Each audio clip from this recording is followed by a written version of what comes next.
Mijn naam is Duitse van Gosliga, ik ben 26 jaar en ik ben scenarist en dramaschrijver. Hoi, mijn naam is Ilke Veldman. Ik ben 21 jaar, ik ben student culturele antropologie. Hoi, mijn naam is Ilse Vos. Ik ben kunstenaar, ik schreeuw, ik jou les en ik help mensen in het huishouden.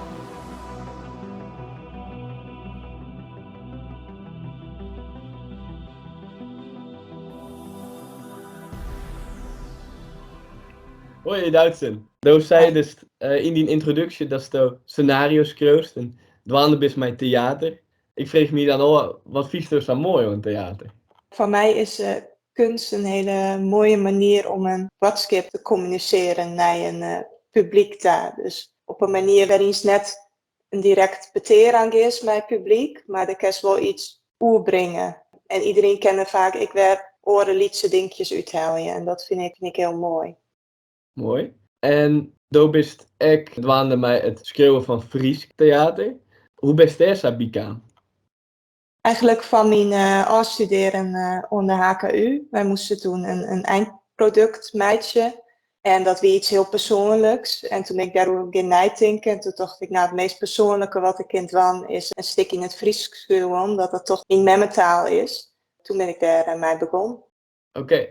En zou bist misschien ook bij Friesk en Vrijkaam, daar bekend worden. Dan vraag ik me al, wat is die rol bij het project De Keusmeertige Riappel van Friesk en Vrij?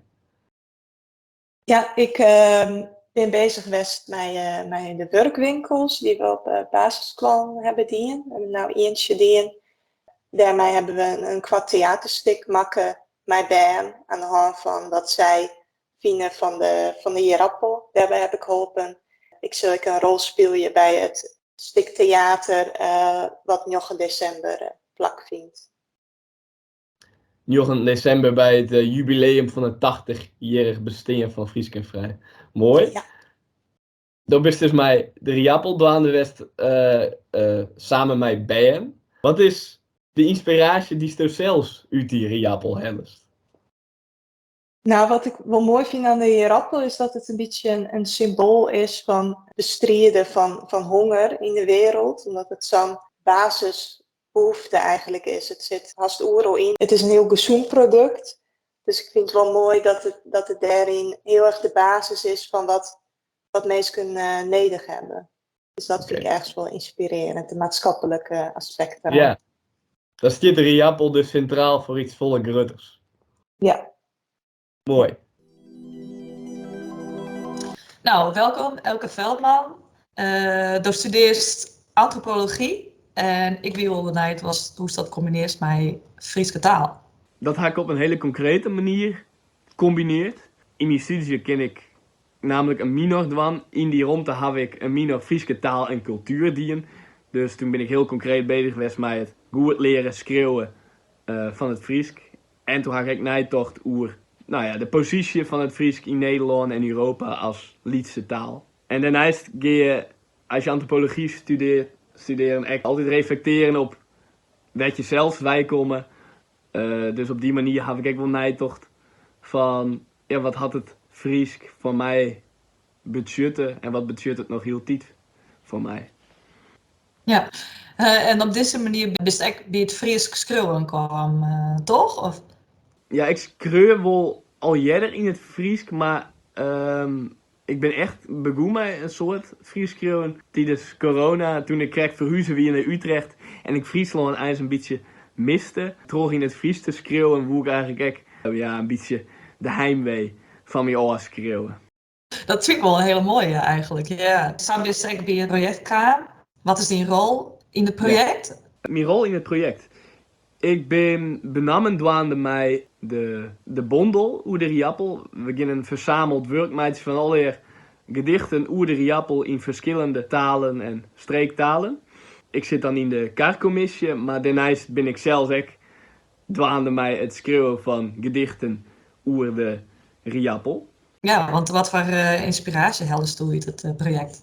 Ik ga eigenlijk benammen inspiratie hellen uit de Riappel, terug vanuit de Riappel te vragen, wat is het nut van de poëzie? Want ik beschouw je de riappel als een heel erg nuttig product eigenlijk. En poëzie wordt vaak zijn dat het juist weerde had, omdat het net een inherent nut had. Dus ik beziek je die twee eigenlijk mij en wat te verbinden. Nee, Sa. Nou, dat is heel mooi. Eigenlijk zo'n hele existentiële vraag uit de rappel alsnog. Ja, dat kist wel zezen, ja. Nou, en mijn laatste vraag is eigenlijk van, wat voor riappels zoest nou wezen? Wat voor riappels zou ik wezen? Ja, ik zou absoluut een borger wezen, denk ik. Want ik ren je wel eens over de merk in Utrecht en dan kom ik bij een riappelcrème, kraam. En dan vreeg ik of ik wel een hele kilo borgers mij. En dan zei die man altijd, ja, we hadden geen borgers, die had ze alleen maar in Friesland. Wij nemen ze eigenheimers. En op die manier kan ik altijd even zien dat ik een Fries om Utens ben.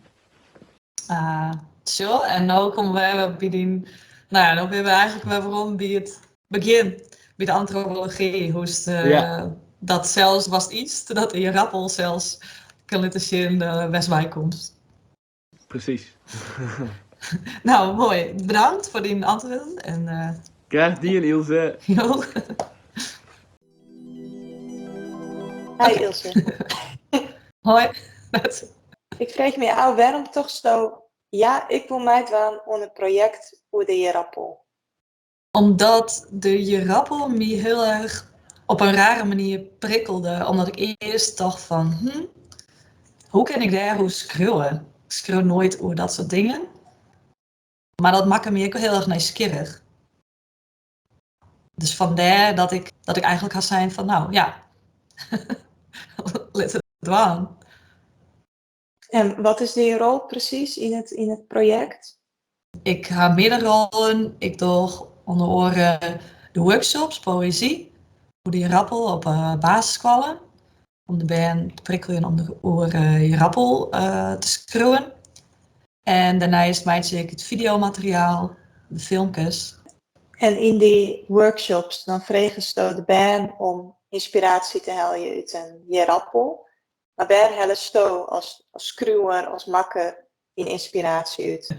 Maar in dit geval had het heel lang door, voordat ik uiteindelijk echt dacht van ja, dit is iets wat ik wil schreeuwen, die rappel. Eerst wie het heel erg dicht bij mezelf, bij mijn persoonlijke leven, wie eten altijd die rappels bij mijn paak en beppen. Een hele bult. Ik eet als band eet ik 18 rappels en dat wie altijd een hele bult. Ik ken nou net meer. Maar de echte inspiratie kwam toen ik met Guasse in gesprek weer en toen hij eigenlijk sprut hoe die rappel vanuit al je verschillende punten, dat ik het als een soort van middelpunt gang zien van al je lijntjes die mij ook al kerst verbinden. En dat vond ik gewoon een heel grappig idee, dat iets heel mundaans, dat daar iets heel gruts van mij te kerst. En ja, op die manier had het me eigenlijk het meeste geïnspireerd. En iets het nog steeds graag of is het nou wel een beetje sad? Nou, ik had toevallig 3 dagen later kon stampot houden. Maar daarnaast eet ik bijna nooit je rappels, mag ik zeggen. Dovo? Eigenlijk niet net zo vaak. Nee. Nee, vooral iets van vroeger. Ja. Ja.